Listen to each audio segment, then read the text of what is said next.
I like that. That was smooth.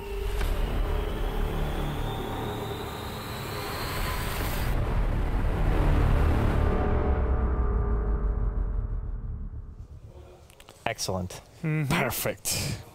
Amazing. Can't wait. Now, I mean, James said it before. Loda farmed like, wow. Amazing. Yeah, I mean, let's be fair. He went Midas. TC didn't go Midas.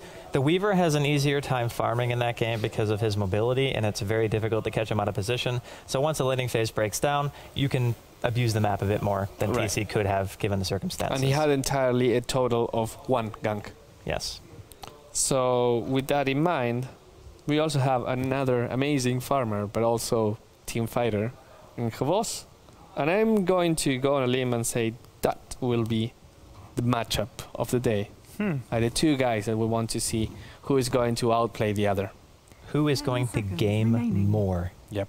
Is it game more or game harder? Game 5 seconds. Wouldn't it be both? Yeah. game more harder. Game No, more, no, yeah. it wouldn't be game more harder. No, sir. It would be. Let me just step in here as the grammar police. That will not happen. Game more harder. Look at this. Apparently, Loda is better than Havost in 6 out of 7 categories. Yep. The only thing he isn't good at is totally nice. Because he's too friendly and too nice to kill his own people, because that's weird, right? But you know what? In terms of categories and who wins, it's ridiculously close between the two. Every single category that Loda wins, it's barely a win. Assists. Like, look at assists. 0.1. Yeah. Goal per minute by just about around 50. XP per minute by about 30. 10 seconds well, exactly remaining. 30. Yeah, it is close. And also you have to consider some of those stats kind of lend themselves to the play style of the team. When Alliance run more split pushy type of styles, you see a little bit less kills, but you see more GPM. And then of course you have, I guess, in my opinion, one of the real El Clasicos, which is Dendi versus S4. Yeah. And here it's entirely to the other side. It's Dendi getting the best of everything except assists. Only just. He's not a team player, man. But you know what's funny about that is that Dendi is actually known as the mid player who focuses on his lane more because S4 is actually the in-game leader anyway. So S4 is the guy who plays around the team a bit more, so it makes sense that he would have more assists because he kind of sets up the flow of the game, whereas Dendi has Puppy to make all the call shots, and he just sits there and he's like, I'm going to win my lane as hard as I can to make sure that our game plan goes well. That's right. And you know, you're correct. That's funny. And you know what's funny?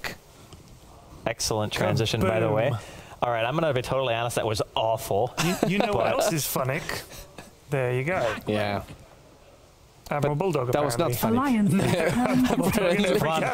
get it? Okay. Nice. Oh, we got one. Woohoo! Ooh, there we go. Why is it that every single matchup is everything in one person's favor except for one? One thing. Like 3 times in a row, we have a matchup where somebody dominates everything, and then there's one tick to the other. We can't know unless we keep enough going. Room for 7 ticks underneath the picture. Yes, so that's true. He has to fudge the stats. That is true. So we just keep going. Now you're playing the law of probability, which basically says that eventually it's not going to happen, and it's going to be this one. No. 5 seconds remaining. Really? Wow. Okay. These are just bug stats. Is there one we haven't done? We haven't done Kuro and EGM. Let's So we're going for that one. Come on, I'm going to say this is going to be 3-4. This is going to be close. This one has to be close. 3-4 to. I'm going to say 3-4 to Kuro. Go Kuro. 2. Oh, there's the one. Okay, oh man. Oh, It's EGM? 5-2. 5-2. Edges him out. Well, Alliance just won, I guess. Well done, Alliance. There you go. First pick Alliance, Lich as well, and there'll be Clockwork. We saw Funnick play him yesterday superbly well. Maybe he'll continue. Maybe he's been watching some of my Clock games. And look at NaVI in the recent games as well. They won versus Liquid and EG, that was in our league. And they also won versus Empire and Power Rangers. They have been unbeaten in the last 4 games, while Alliance, they have been doing pretty well. Well, of course, we don't have still the game that just happened, but they only lost to Fnatic. And remember, they just came from Korea, where they destroyed DK. And they destroyed. Yeah. It was bad. DK. It was pretty bad. So I want to talk a bit about the Lich and the Nature's Prophet together. Yes. Together in the same lane? Counterintuitive. Well, just on the same team. Okay. Because let's consider the following. When you win a lane, the important part about winning a lane is not just getting the extra experience and gold, but it's also getting the map control from killing the tower. Lich does not actually help your push at all. He actually stops it because he denies a creep every single wave that comes in. So you're going to be really focusing on winning a lane super hard to make sure that the Lich is actually worth it in this case. And if they want to do a 2-2-1, that's perfectly fine. Like, there's nothing wrong with that if you're going to be running a Lich. I think it's actually favorable than running him in a defensive tri-lane or an aggressive tri-lane for that matter and having a Prophet, because that way, at the very least, you're going to have another lane that's not going to be as dependent on making sure that you win super hard, and then the Nature's Prophet can teleport to wherever he needs to. So reserve time. Alliance picking a little bit, I wouldn't say weird, but for their style, I don't really feel like a Lich suits them that well. Aki does like a Lich, though. Yeah, it's one of those supports where you can kind of cut off your legs and you give everything for the greater good. Oh, but now you get some. Do you suppose also, you do get given some. that we just saw in the stats about how, I mean, Dendi is incredible at last hitting and farming mid, so the Lich comes in there and denies him 25% of his creeps. Isn't that worth something? It is. I'm not saying like it's bad or anything. I just feel as though the way that he plays, it doesn't lend itself to going for early game map control. You know what I mean? It's a lot more emphasized on just the lane itself. Let's deny as much as we can from X or Y and try to get somebody farm and keep the lane in our favor. Also, there was a thing that somebody put together that was stats from, what is it, 300,000 games? A lot of games, yeah. And they were looking at, you'll find it if you Google for it, they were looking at the win rate of heroes over time of game. So as the game goes on, it was a curve that they plotted to show the win rate of those heroes. Someone like Lich, it's a downward curve very steeply. And I think that, Andy, you were saying the other day that Lich is a hero who, he's okay, he's good, and then suddenly it's like, boom, just falls off the map. Turns into poopy. Yep. In a big way. But what's important to keep in mind here is that NaVI don't have any BKB carriers yet. I assume in this type of game, the Clockwork's probably going to go for a Blade Mail before he'll go for a BKB. And the Batrider will get a BKB, but not until he already gets 2 items. So the relevance of Lich is going to be a little bit prolonged because of the fact that he doesn't have to worry about that magic immunity so early inside of the game. And to be honest, once Clockwork throws at the hook, him and CM together are pretty immobile in terms of what they can do in a fight. So that with a Magnus, Chain Frost can do some pretty serious work here. Yeah. We just have yet to see what Alliance's real plan is going to be yet, because they can still go both ways. They can pick a Weaver again, because it's available, and then you're going to have an empowered Weaver, potentially, and you still have a really good teamfight hero in the Magnus to compensate just in case things go awry, and then you can last pick another support. I like the word awry, because it's just so close to being alright, but it's not. Alright, but it went awry. Awry. Yes. I would love to see Sven. Why don't people pick Sven anymore? Because Sven is incredibly easy to kite, and he is that 5-man I want to try to just game on you type of a hero. Although I suppose you could run him with Wisp. And because it's kind of like complicated not to stun boars. Yeah, that's true. Sakshka did that, right? Yeah, Sakshka did that. Poor Sakshka. Rip. So question here, I'm trying to guess the Lich. Do you put him in mid lane with the Magnus to try I think to it's dual off lane. Sacking? With a Windrunner or with a... with Windrunner. Okay. I think. But I mean, when we say the last pick, it'll make a bit more sense. 10 seconds we can change things, and now you send the Prophet. Well, actually, no, maybe it's not a dual off lane. Well, no, it still could be a dual off lane, but it could be Prophet Lich and then support Windrunner. Support Windrunner goes bottom. I got another question for you. How come, I mean, Quap used to be like the mid and banned or picked up. Why are we seeing Quap picked up as much? You know, she's having a very, very bad win rate. I don't have it here since they haven't picked the hero or banned her. But her win rate right now is in the low 40%. What is happening to Quap? Your guess is as good as mine. The thing about that hero is 10 seconds if remaining. she doesn't get the game going her way because she's such a momentum-based hero that goes into the mid game, things might be getting a little bit more complicated. And with picks like Elder Titan destroys Quap when people was like, ah, no, that could happen. Like Queen of Pain destroys every single mid hero. It's kind of by the time when that hero appeared, then Queen of Pain started disappearing as well. And I really don't know. I don't have a specific question. It's kind of like it went out of fashion. But I can help. Yeah, please. Okay, so let's consider the following first. Should have stopped me before that. You know? 6.78. No, I just wanted to hear. I honestly was curious of what you thought about it. That's why I didn't stop you. But now that it's become obvious that you don't know, yes, a stinging. This is my opinion on it, right? Sure. Before 6.78, you had a lot of tri-lanes, you had a lot of under-leveled supports, and it's very easy to be able to pick off heroes like that with incredibly high bursts. So that's one reason. That is an amazing pick, by the way, and I freaking love it. So we'll talk about that in a second. But as far as the Queen of Pain goes, you have a hero who is very good at pushing the advantage when you're ahead. So Bruno's right about that. It's snowball oriented. So you're going to have a lot of games where you're going to have things like Keeper of the Light and Wisp, for example, who are very easy to just pick. And you can move around a lot. And when you're roaming into underleveled supports, it's very easy to have a high success rate in terms of your ganks. And yeah. Havost Lina? Massive, massive burst damage coming out on the side of NaVI. I love Look at this lineup.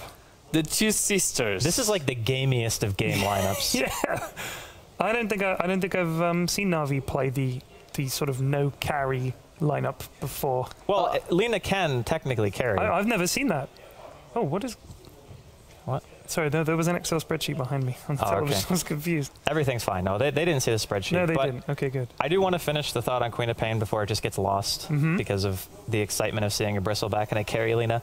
But other than the fact that there's not really that many underleveled supports anymore because people often go 2-1-2, you see a lot more self-sufficient supports and that they're not just do-nothings until level 6. Kind of like a Keeper of the Light has no escape mechanism, but now you see a lot more CM who can disable. You see actually Lina sometimes now as well, Sand King. Perfect examples of supports who can actually do shit in the early game. So even if they are underleveled, they still have mechanisms to stop the Queen of Pain from just running rampant all over the team. Interesting. So it's the meta has changed and the hero is unable to prosper. Yes, but let's talk about Bristleback. Yes, are we not going to talk about the Lina carry? We'll go there later. Okay, all right. Let's come to that in a minute. Bristleback. I love Bristleback, okay? He is like one of my all-time favorite gamey game heroes. Why? Why? Well, first off, he's incredibly tanky. Against a team that is primarily comprised of magic damage, and by primarily, I mean like 100% magic damage, all he has to do is buy a hood, and then he gets a little bit of HP and he becomes a god. I mean, basically, in order to kill him, you have to dump everything into him. And that's really what Alliance want you to do anyway. And because of the fact that they already have Frost Armor, he synergizes very well with the team. 30 seconds to battle. Interesting. Bless you. He's going to be very hard to kill. That really hurts when you have to do it that way, by the way. Just so we're clear, when you have to do the silent sneeze, nobody heard it. No, it was perfect. But now 10 out of 10. My lungs have exploded because I had to hold it in really hard. You know, if you keep your eyes open, you sneeze, they fall out. Oh, no. It's not true. They actually fly out. Like if I were to sneeze right now, I would hit one of the cameras.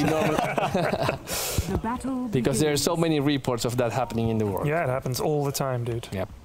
It's going to be a Lich Trilane with EGM and Loda. Bristleback is not a hero I've played. I think this is a good choice, though, because they have to anticipate NaVI going aggressive. Yes. I mean, you see Lina Sand King, you're like, okay, this has to be an aggressive lane, more or less. That's even more aggressive This than level I 1 fight is really risky for NaVI, because if you overcommit and there's level 1 quills on Bristleback, you're just going to get the rundown. I mean, it's basically like Dwayne "The Rock" Johnson just comes into your game and just runs you down. The boss is drunk and he takes a crip to scout people. This is interesting. This is an amazing kill potential lane on either side. I mean, whoever gets the better engagement is going to walk away with a kill. And in terms of how fast they can do it, NaVI have the advantage there. But you can't really focus anyone but the Bristleback, because if it gets prolonged and you sit there and you keep tanking quill sprays, you're just going to get destroyed. If you're Lina right now, do you max your passive, or do you still play it as a normal? No, you go burst. I don't think you max passive here. Okay. He does get the stun level 1. And well, some people go one Fiery Soul and they like miss a point into Light Strike Array or something in lieu of leveling up Dragon Slave, which I think is fine. Like 2-1-1 at level 4 is pretty standard. But I don't think you just completely negate one of your nukes by getting your passive completely maxed out. Yeah. And what in the heck is this lane? It's like, I just don't. It's like the dance of the supports right now. Loda's going to get spotted out by that ward. He's going to get frostbitten in place. Unfortunately, Kuro couldn't get close enough to stun. And you have to get really, really close to stun right now. 350 range, man. It's too little. Papi now knows there's a ward there. I really love this game because I can't really predict what's going to happen. Yeah. We should probably take a look at mid a little bit. We see Dandy taking some damage, but he has his bottle now, and Magnus doesn't.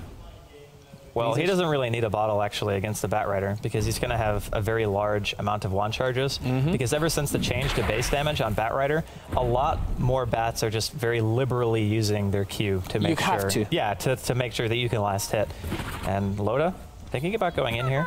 Throws out a cool spray. I think when Alliance get level 2, that's when they can go. But Frostbite's going to be there. Light Strike, follow up. Kuro's coming in from the back. Can he land the Burrow Strike? But Loda is just so tanky. Yeah. He already has points into that Bristleback, and they're going to get a kill on Havost instead. They want to go for more. Puppy's now on the run. He does have another Frostbite, but this is not a lane that you can walk away from. And it's going to be 2 kills going the way of Alliance. I really did not think they were going to engage with that early. Ones. Yeah, they needed more nuke potential. That was a little ballsy. You have to, as he said, you have to kill the Bristleback fast. Otherwise, the teamfight will never result in your favor. And with so squishy supports, because that's what you have really here. 3 supports, which are getting farm, are getting some levels. Not many, but they're still squishy. They're also, the other problem is that Aki's stealing all their, you know, all the money and levels. Look, Sand King's only just level 2. Lena's level 2. Whereas Alliance, obviously after that kill, Loda's level 3, Aki's level 3. Interesting.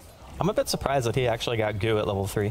You don't really need goo in this lane, because if you eat a Frost Blast, that is more than enough time for you to chase any of the 3 heroes of NaVI to basically the tower, given how pushed the lane has been during the beginning of the game. I think he kind of just panic skilled it when he saw that they were going to be chasing, and he's like, oh man, I totally need this 12% slow to make sure that we get a kill. Hey, it makes a difference, man. Well, it does, but I just don't. I don't know. You've also got Win Runner, although she hasn't taken Shackle yet. Oh, they found the EGM. He's going to eat a stun. Loda coming in from the back. All the nukes are pretty much down. They want to try to turn it around on Havost. He's going to get Frostbite in place. Bulldog comes in. Double power shot here from EGM. Oh, it was all 3 actually. Yeah. Very nice. But they're going to get a kill on Havost. And now Puppy, he's like, well, I'm good. I can't get away from this. It's another kill. Kuro turns around. Burrow strikes into Bulldog to try to get closer to the tower. The auto attacks come through. And it's EGM picking up the double kill. 5-0 at 4 minutes in. Uh-oh. Andy. Yes. I think NaVI lost the tri lane. Yeah. I mean, I'm not going to say they won it. Okay. That sounds good. Yeah, it's bad. But I really think they lost. No, I mean, like, it's really bad. Yeah. I mean, like, if this was happening to me in a pub game, I would actually think about just going new. Just start roaming. Yeah. Do some other stuff. They have a pretty sick roam squad. I'll give them that much. But it becomes blatantly obvious once they leave the lane. It's like, all of a sudden, there's only Alina here. Well, they're doing something, mid. Yeah. Ake's got an Invis rune. And he's going to be able to spot out Dendi and Kuro together. Teleport coming in. It's going to be a lasso onto S4. Dendi trying to run away. Double burrow strike from Kuro buys him some time. Unfortunately, Dendi's not going to be walking away from this one. And his bat just Didn't falls he have a Firefly? Why didn't he Firefly? I think he might have used it on the creep wave or something. Maybe. Actually, no, he wouldn't have, because it's 5 minutes in, and you would really only use it at like 3.5 minutes or 5.5 minutes. No, he didn't have mana? Yeah, mana, I think. His bottle's empty, and yeah, I'm going to say it was a mana issue. Oh, wait. What? Creep wave. He could have just... Oh, Loda doesn't have any HP, that's why. He's kind of low. I was like, wait a minute, they could have just killed him. Oh, here comes the vote. And now AGM is like, yeah, can fight you, bro. Can't hit me, I'm the gingerbread man. Oh, wow. If he can hit level 6... What? What? Oh, the ninja's prophecy. Okay. Baited. Type it in all chat, AGM. I know you want to. That was funny. I don't think he was expecting that. No. Maybe, can it be funny again? The light of hope. Wow, this is a 6-minute Midas. What am I even watching? Is it? Ake has 2 kills. We talked about how so often this poor guy never gets anything. This is his time. He's 2 out This of is 4. like the game where he gets it all. Yeah, he's been involved in 6 of their 7 kills. Yeah, in fact, what did EGM buy? Because... He bought boots, I think. Yeah. Okay, but as I said before, maybe this is Fanny's game because he's the only one that's having things going their way for NaVI. Well, if it's not Funnick's game, then NaVI are going to have a serious problem because it's certainly no one else's at this point. Yeah. Carry clockwork. Havost is level 6. That is something. That But then might be again, something. you know, if you Laguna Blade low that one, he's not looking at you, then suddenly his damage is tickling. Well, Havost wants to go for it. Laguna Blade right in the face. Loda, he's going to be dropping here. Oh, man. Teleport coming in from Bulldog. He's got the phase boots. Going to sprout on Havost, and Havost is just going to be like, yep, I'm teleporting away. Peace. You cannot do anything, and you can man up too hard as Bristleback, believe it or not.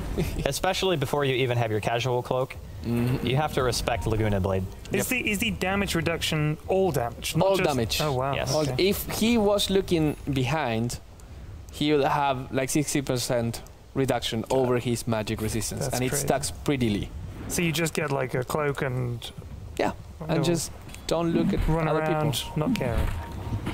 That hero should be able to walk with his back, like walk backwards. There should be a backwards walk. Like that should be one of his skills. You press this like a passive. Bristleback has an active component. The moonwalk. Where It's called moonwalk. Yeah, it's called moonwalk. I like that, Milton. Good call, Milton. So Well, it's like actually a thing. yeah, I know. Yeah, but he was pretty spot on because that's exactly what I want. We know about the moonwalk, Andy. Well, We are citizens I'm of just Earth. making sure Yeah. because you guys Here were. comes the Rome squad. Dun dun dun. Oh, well, Shakira Blade is back. EGM is hidden. This is when you just go S4, full what you like gonna CIS Dota. Zap, tap, tap. And yeah, they're going to Here be able comes- to catch us 4 here. Do they have enough damage to take him down? The one charge in the Yeah, he's skewer got- away the Oh, there it is. downtown. He jams it in. Bulldog Comes in. Sprout onto Havost. Lasso onto EGM as well. Dendy trying to cut it out to the high ground with the help of Funnick. Will be able to get the kill.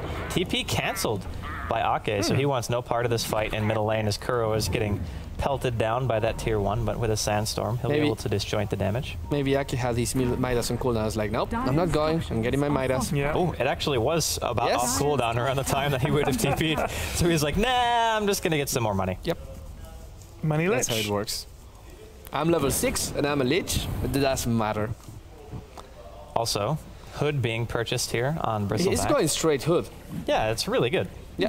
Even though, truthfully, Bristleback's strength is not stellar for a strength hero. I mean, he has 800 HP at level 7, which isn't great. But as soon as he gets treads and has the Hood finished, a couple more points into Bristleback, then all of a sudden he becomes power. The Tank Lord. Yeah. Kuro's still only level 3 here, which is... He needs to get some levels. Oh, yeah. It's tough. Yeah. It's It is not very easy tough. being We a have Sand not King. seen Sand King's best, I would say, in these matches. Haven't seen. I don't think I've seen him have a good game so far on the Oh, DreamLeague. hook shot. Funnick. Gonna be a bit off the mark. EGM eating a couple of battery assault attacks. Bulldog just AFK. All right, he's just gonna get walked into. Nice shackle. He actually forces Funnick out with his Sprout, but unfortunately that does line up the Light Strike array. They're gonna end up trading 1-for-1 CM for a Nature's Prophet, and now Kuro is kind of hanging around here. Eats a power shot from EGM. Not gonna go down though. Yeah. Now they're just like, yep, we got an urn. We won a game. EGM is now in panic mode, yelling team as loud as he can. That's S4 teleports to the tier 1. casually Maybe punches. going for Havost. There's still a Laguna Blade. He's throwing out a few auto attacks. Burrow Strike's going to be there. Goodbye, Ake. Yep, he's not living through that one. And there is just a ridiculous amount of gaming going on right now. Yeah. This is fight. This is Fight like Club. total opposite of what happened last game. Funnick, EGM looking to line up a power shot. It is level 3. Might be able to get the kill, but he does earn himself. Oh no, he gets baited in. Burrow Strike and the Flame Break. Pops the Wind Run. Gonna keep him alive, but Dendy, he gets the Spite Lasso and he says, you can't leave. I won't let you. And now, all of a sudden, even though the laning phase went so bad for NaVI, they're kind of pulling it back. Yeah. I can imagine it's like we lose laning phase. Oh man, and We they're got going in mid. again. They're going to find S4. Flame Breaks there. He throws at the RP, gets both. Wow. Now Dendy gets skewered into the tier 2, but Funnick comes in with the hook shot to finish things off. Ake throws out a Chain Frost on just the poor CM. So apparently you can freeze ice, because that's kind of what just happened. Wow. Yeah, it's like we don't need lanes this game. Just they're just Trees. Grips walking. There's no fine. trees left. Look in at mid that. lane. Look at this. Yeah, okay. They just never stop. It's just... Would you? No. Oh, wait. Would you? With this lineup, would you like say, No. oh no, let's go and farm? No. Absolutely You not. just don't. You game. Farm heroes. You do, in fact, just game. So tier 1's going to be dropping in the meantime in favor of Alliance while all that tier 2 diving was going on. And the funny part about it is Alliance still kind of edged them out because getting a tower is better than just killing supports a few times. So I think that, in all honesty, even though NaVI are making it a spectacle, maybe not the best choice to continually dive instead of just killing the tier 1. I don't know. It's kind of fun. Well, I'm not saying it's not fun. I just put that disclaimer in there so you would know that I still thought it was entertaining. If you're trying to catch fish, yes, right? Do you put the bait out, and when one fish comes and bites it, you slap the bait off the hook, and then just keep trying to fish? No, you leave that bait dangling. So now you know they're going to come and try and defend this tier 1. That's the bait. That's how you get them there. They say we can't lose that tier 1, and then you just game. Well, I'm all for gaming. I'm not saying that I'm against it. Then he's going to grab this invis, set something up. He's going to have to use it pretty soon because he just pops Firefly straight away. Yeah, he's just running towards bottom. They want to see if there's going to be any kind of TP reaction, but the rest of Alliance are kind of walking towards their tier 1 mid. So I think they just get this tower for free. Yeah, that was kind of like what Spirit was saying. The Pavlovian reaction is like, no, we have to defend mid because everyone was just ganking mid all the time. But surprisingly, they're not mid. It's just... You kind of like... It's almost like that pub Dota mentality where you have a support move and then the support moves and ganks mid, right? And then the mid on your team gets angry because you make the rest of the other team come to your lane. That happens to me all the time. Oh, S4 getting caught. Laguna Blade's going to be there. But now Havost is like, uh-oh. I'm getting sneezed on. This guy's allergies are really bad. Ooh, that hurts. That damage. Loda man's down. Wow. That is not the bristleback I know. He turns his back, which, I mean, you actually do want to turn your back, which is really important. And now Dendi, he's trying to chase down S4. There was a skewer. RP on the high ground. Bulldog, he's getting those autos off. The Chain Frost to slow Dendi. Are they going to be able to take him out? Nice jump from Funny. No, the hook shot cancels the power shot and actually clips Dendi anyway. Kuro, double bro strike inside of the cogs, freezing field, and epicenter to follow it up. It's a 2-for-1 trade right now. 1 kill in favor of NaVI. So, but they do kill Loda. Yeah, they kill Loda, they kill EGM, and they lose Dendi in the process. 23 kills in 13.5 minutes. That is my Doto. This is my jam. Yes, yes. This is the low. Can we just play like Kenny Loggins, Highway to the Danger Zone, like during this whole game? Because I feel that it's warranted. Yeah, I think so. I think so. I would totally be okay with it, even if it's only on our head. Like, see, look at this. Look at the bait tower. Now they're going to draw people to them like moths to a flame. I don't really think it's a bait if everyone's there. Because a bait kind of says that it's not necessarily a level tactic, it's kind of underhanded. Look, see, but they're coming to fight. Well, yeah, of course they are, because EGM's getting lassoed in right now and eats a Laguna as well as the Burrow Strike. Funnick, he's going to throw down a Cogs on Lotus TP, and the Sprout actually only hits Bulldog's own treants. Funnick, he's in the run right now. Lotus on the low ground. He's going to hook away. He's skipping his way down here. Oh, Funnick going to pop the urn straight after the Nature's Prophet ulti and even throw out a flare just for good measure. Puppy trying to chase it down.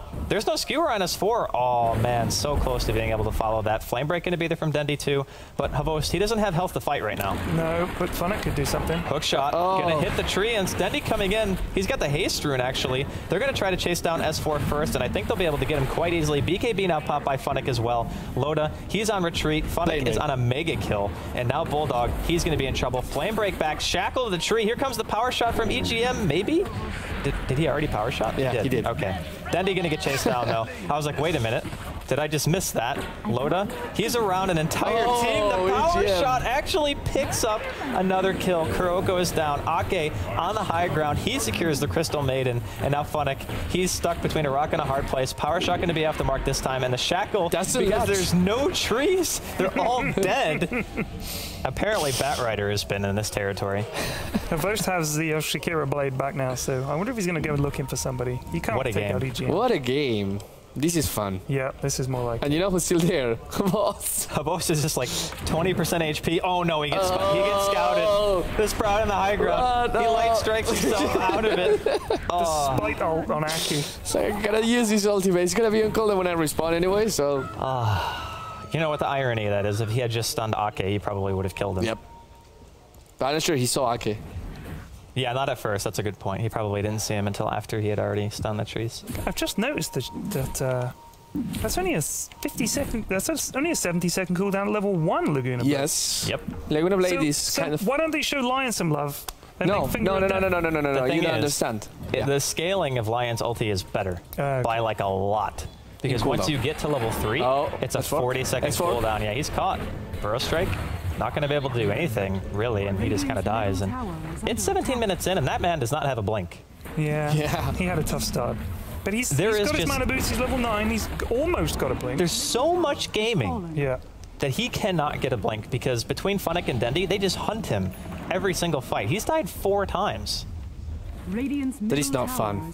My thing is, here comes the question. If Alliance is doing respectively well without Magnus having a blink, when he has a blink, that will be a problem. And so it's, in a way, it's not that good that for NaVI, that he doesn't have a blink. I mean, it's good, but it also means that they're not doing, like, they're not trading favorably with him not having a blink. That's really complicated to say. But when he gets a blink, I get where you're coming from. Yeah. It's going to be Sand King almost has his blink. I realize it's not as big a deal, but it's nice. Hey, it's cool. It is. It's not. It's not. Don't blink, die it's now. Not blink RP, but it's good. Oh. Burrow strike on S4. Hookshot comes in from Funnick, but unfortunately he doesn't actually hit S4. He takes Kuro with him with the skewer. Now he's going to throw out the RP. Kuro dies before he's able to buy his blink dagger. And now Funnick's going to be dropping as well. This Sprout was there from Bulldog. That range creep MVP. Yep. Because if that hook lands, S4 dies before he's able to really get any help. Yep. He gets his blink now. I feel that pain. The Sand King, you hear the cha-ching, that means you're ready to buy your blink dagger, and then Why not just kill one more creep? Yeah. Like, just he saw the moment. I mean, he saw the moment, and now S4 is going to blink forward. He finds Puppey, Shockwave, and Skewer Shackle too. That angle. Alliance saying we can game as well. Yeah. We can do. This is the game of games. 35 kills. Wait, how does it go? Any gaming you can do, I can game better, or something like that? Let's say. Any game you can game. Yes. I can game better. I can game any game better than you. And now NaVI, with no really any carry potential. As the game goes into the 20-minute mark, I'm not saying they should be winning this, but they should be in control of the game. And get skewered. Get wrecked. Goodbye. At least he throws out the Laguna Blade on AGM. The kill actually happens before he even goes down. No, S4, he's going to get lasted up to the high ground. Dropping next, Loda now on the list. Freezing Field comes out, but Loda is still quite tanky, just bathing. And that Freezing Field, the ultimate from Bulldog comes out, but it's not enough to secure anyone, unfortunately. And given how bad of an engagement that actually was for Alliance, if he had a team behind him, maybe a Lich, who we actually haven't really seen that much this game anymore. Let him be. He has not ulted yet. No, he has. He's solo ulted Dendi. Oh, I see. I missed that. You're not going to get any bounces that way. No. But, I mean, he did it for the slow. Okay. Let's put it down. Yeah. Let's say it was for the slow. But it was. Because that was a time where Dendi was kind of just flying around the Ancients on Alliance's side, and they were trying to kill him. Did it work? Yeah. Yeah, the power. It was actually lucky because it was Funnick stunning the power shot, yeah. Well, then that's fair enough. And it forces the cancel, which basically meant that the power shot hit Dendi right in the face and he died.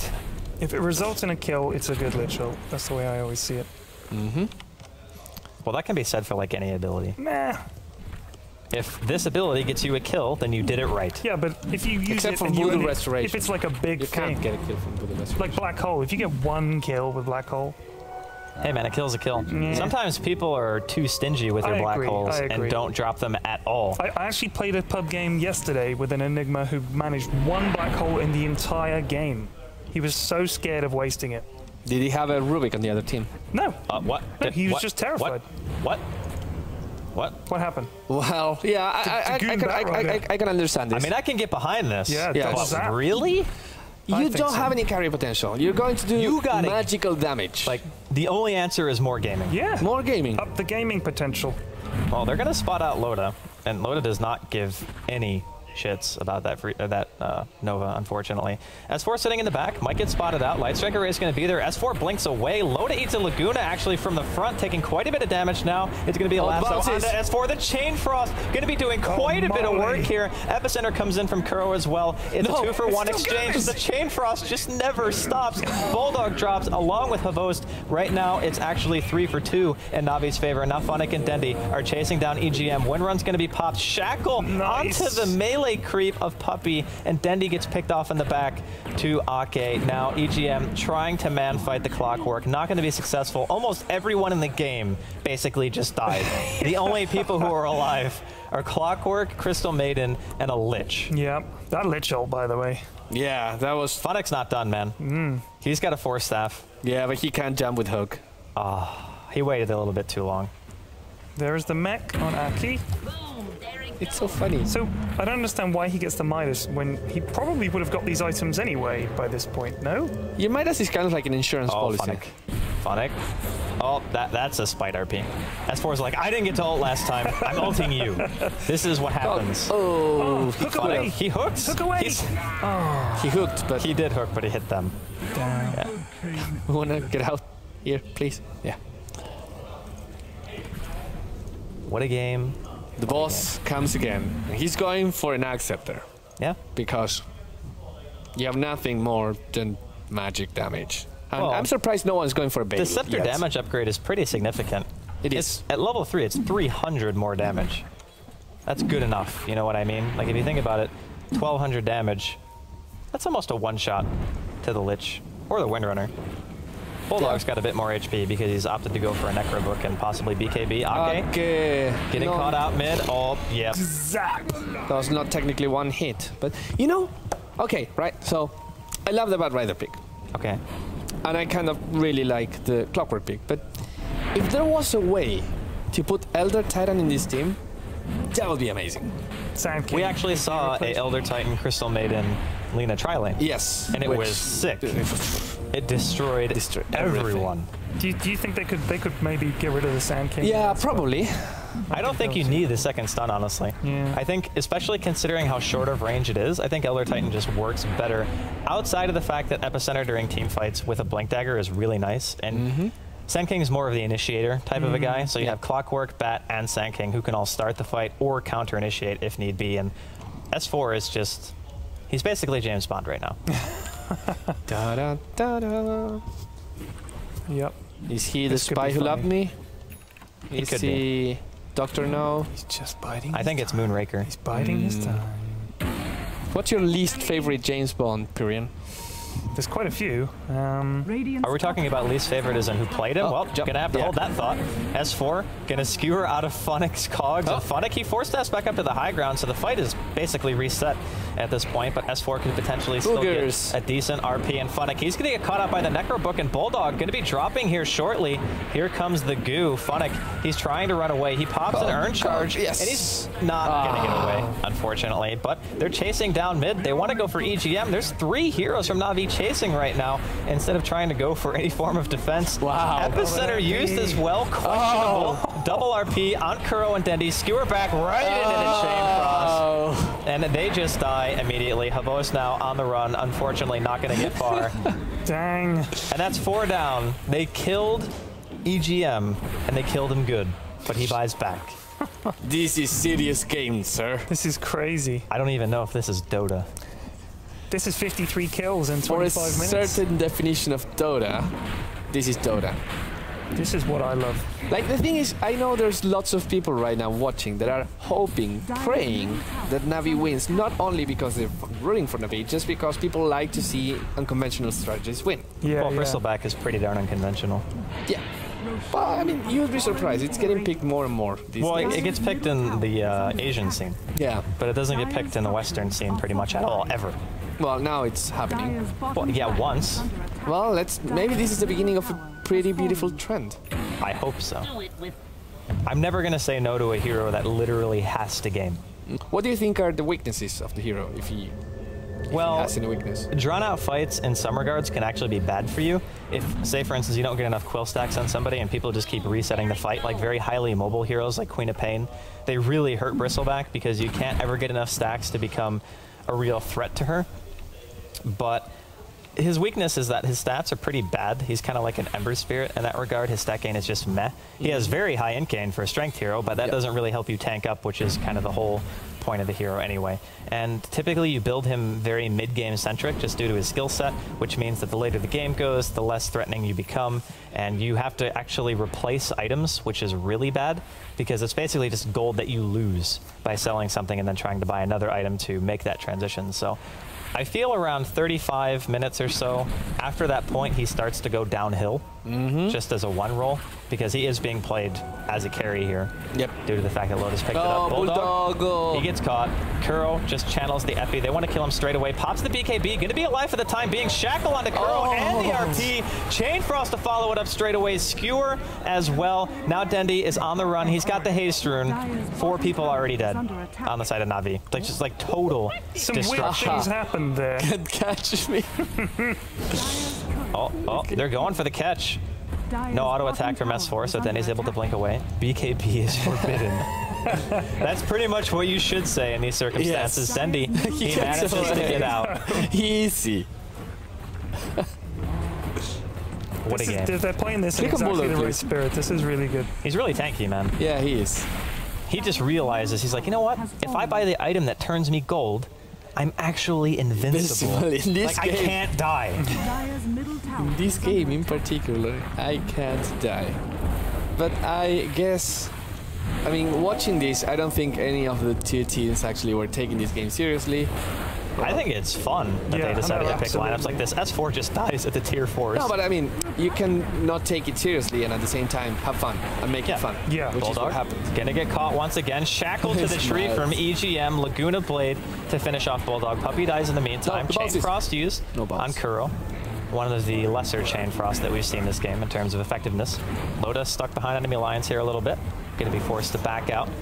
Bulldog pops the Necrobook 3 and he's just going to town in the rain tracks right now. That damage on Havost and the stun going to be on the mark. Power shot following up that shackle that doesn't latch to anything. Auto attack. And blade mail popped. That is a very bristly bristleback, by the way. When you have bristles and a blade mail, it feels a bit redundant, doesn't it? And it's like you have spikes on spikes. Yikes. He has you really don't want to hit that Heart, Hood, Aegis, blade mail. I don't think you could kill him there. That's it, man. That's all you need. Yeah. You can go on tank fountain. No, I don't think you can, but you can actually... if you get like a talisman of evasion, you, at this point in the game, can tank the fountain for a pretty long time. Because you have 23 armor still, and once you get the evasion, it helps quite a bit. EGM, gonna eat a hook shot, gonna get skewered out of the cogs. And a lot of people on the line's getting kind of low here. Funnick, he's just kind of walking around, sees Admiral Bulldog just glowing yellow. The RP. I can't really do any damage. Yeah, RP on Dendi solo and the chain. No. No, please. No. All the smiles. Lots of smiles. But Dendi's sad. He is sad. Rest but he doesn't have to be, because he gave an amazing spectacle here. It was a great shot. That was so weird how you just said that. I was like, wait, what did he just say? And then I was like, oh, spectacle.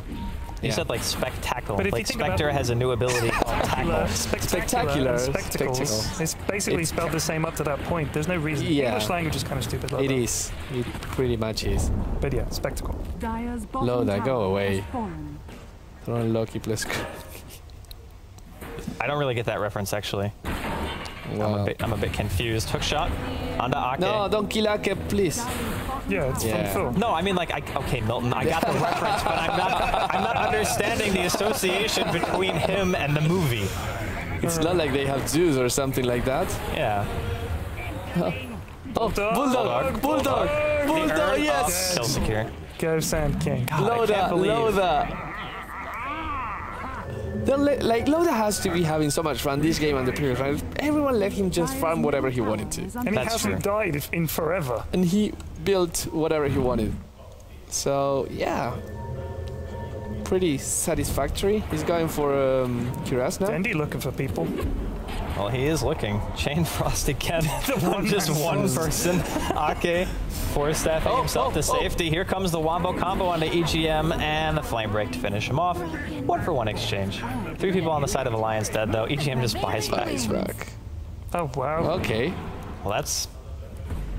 Bulldog. Next thing to talk about. Loda is going for a Cuirass. Well, that's pretty standard. I mean, he's already got a ton of effective HP in terms of magic mitigation, so the only thing that he needs to do now is get an AC, and he'll be kind of unkillable. Even a Butterfly. You know, it's actually Butterfly is a better defensive item than AC. Is it really? Well, the evasion is better than the... Well, you still get a decent chunk of armor because you get, I think it's 30 or 35 agility from the Butterfly, and then the evasion is actually more effective HP for a hero like Bristleback who already has such high mitigation. They have Veil of Discord now. If that had been sooner, that might have made a massive difference with all that magic damage. But well, it still makes a massive difference. It does. But I think a percentage ability is actually the same at every single point in the game because it's a percentage. I see. That's kind of how math works. That's true. But they do also have BKBs now. I mean, Bruno's the math guy, so he can correct me if I'm wrong. No, you're right. Okay. You're always right. Have your RP. Wait, I don't know what that... They got a Dagon on the Windrunner too. Who's there? I don't know. Bottom tower is under attack. So, the game right now, I mean, we're going to see a lasso from Dendi. They go on S4. They want to try to kill him before the RP. Not going to be successful. In comes the Burrow Strike and the Epicenter. Chain Frost going to be bouncing into Funnick, and the Blade Mail actually kills Ake. Shockwave on the high ground going to be enough to secure the rest of the team, basically, of NaVI. And, yeah, he doesn't even go down. Wow. What a tanky Bristleback. Well, you know how he lives? He's a Bristleback, and he has 2,700 health. Seriously. Now he should even walk there and get the AC. You know, I love the synergy between the Bristleback and the Magnus, because Empower is great for Bristle because he never ever goes BKB. Look at that, Bulldog's doing the taunt. He's doing the taunt. EGM is just sitting inside of the base right now. No vision on him though. Yeah. But now he's gonna... Nope, he lives. That's great. Well, so pro. So Such pro. wow. There's a DC from CM. Rage quit. Puppy. It's fucking Well, that was a really fun game. They call it GG. I think, yeah, both teams kind of came into this with a lighthearted game plan, and they were just like, you know what? Let's kill as many heroes as we can, as fast as possible. If Puppy was there, he could have killed AGM. But he was not in the game anymore. So, yeah. So between two of, inarguably, some of the best teams in the world, we have a very fun game. 75 kills? Yeah, 32 minutes in.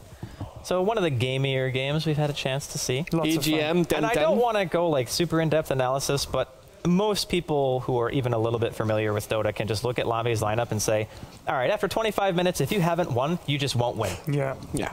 I mean, there's no more analysis that needs to be done. And some other people say, with that lineup, you just can't win.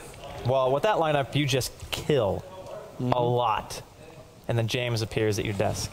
Woohoo. Hey, You're kind James. of like exhausted, James. Yeah, I actually am. Well, the funny thing is, it was 5 minutes in. And I was like, oh, Jesus, all right, well, another 5 minutes and it's GG after the start from Alliance. I like aggressive tri-lane versus a Lich. Ah, and they were well having positioned. fun. Yeah, I know, but they needed to just hit someone with one ability other than the Bristleback near the tower. The right-click damage from a Windrunner is just pretty insane early on. But yeah, it was really fun, and I can understand why they both did it. They both qualified.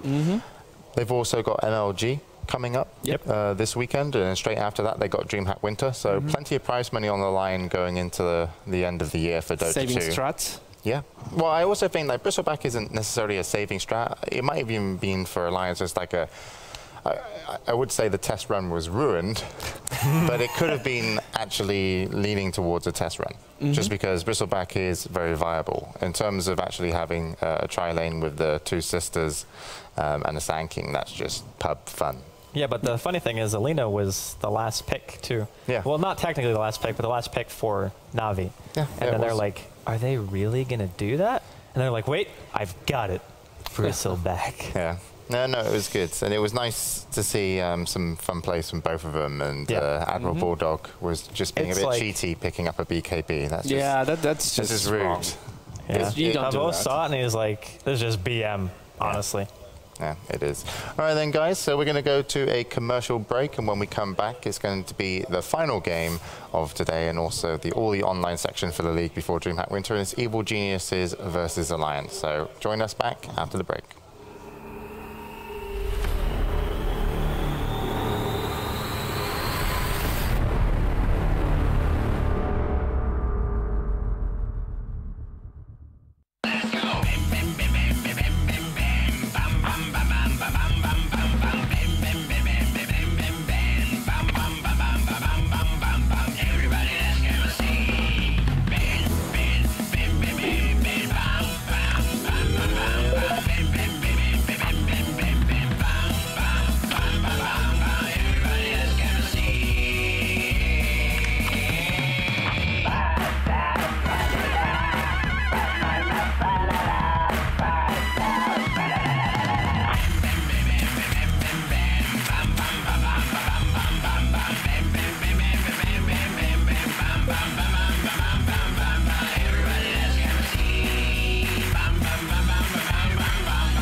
What's up guys, I'm AP and I think that the Rise series of mechanical keyboards is perfect for gaming Dota 2. With 5 macro keys and 3 thumbstick keys, I have a lot more options in my reach to take care of Dota 2's peripheral actions. And if that's not enough, I can bind secondary functions to each key thanks to Easy Shift. This, the high quality Cherry MX key switches and the comfortable wrist rest make the Rise series my choice for gaming Dota 2.